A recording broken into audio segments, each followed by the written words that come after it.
Yes, summing up the points that we had discussed just now, pressure is a quantity which is dependent on force. And this force that is being applied on an object which is producing pressure is dependent on two factors. First is the magnitude of the force and the area on which it acts. You can see here in the example, there's a book and the book is lying on the palm of a person. Again, if this book is kept like this, the book is the same. That means the force that is acting. What is the force here? It is the weight of the book. It is acting on the pencil and the pencil is now on the palm of the person. In which case the force that will be experienced by the person will be more. It will be in the second case, in the B case. Here, since the area is less, so the force experienced will be more, and in the first case, the force experienced will be less, as we can see that this force is acting on a bigger area, and here in this case, the force is acting on a smaller area. See this next slide. As I had told you that we will be taking the force which is acting perpendicular to the surface on which it is being applied. And this force is known as thrust. You can see thrust is the force applied in a direction perpendicular to a given surface. See here, when we stand, the force that is being applied by our feet is perpendicular to the surface on which we are standing. This is the surface and the force is perpendicular like this. So this force will be called as thrust. Similarly, in this case, a pen is being drawn inside the board.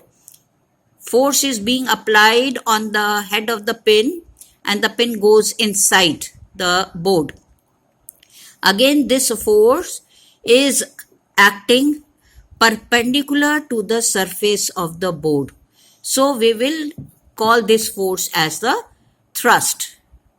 Fine. Now, using these terms that we have defined, let us give the definition of pressure. What is pressure? Pressure is the thrust acting on a unit area of a surface, and by formula it is given as pressure is equal to thrust over area on which it acts. Consider the examples here. Here I have a brick. Let me come closer to the screen. Yes. It is more visible now. Yes. This is a sponge piece and a brick is kept on the sponge. It is kept in the vertical position and it can be seen that the depression in the sponge is more.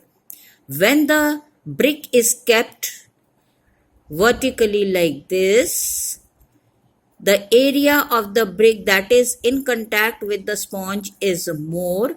Therefore, the depression is less.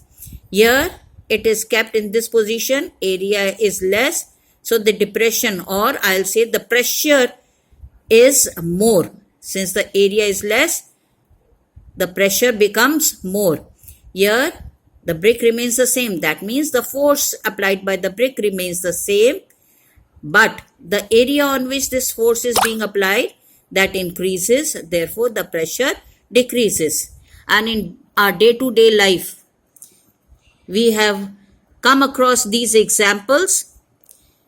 if we lie on the bed, the depression caused in the mattress is less. But if we stand on the mattress, our whole weight, that means the thrust acting perpendicularly on this mattress, is on the area where the feet are touching the mattress. So the area decreases, and since the area decreases, the pressure increases, and because of that increase in pressure, the depression in the mattress is more. So we come to the conclusion that pressure is thrust divided by the area on which it acts.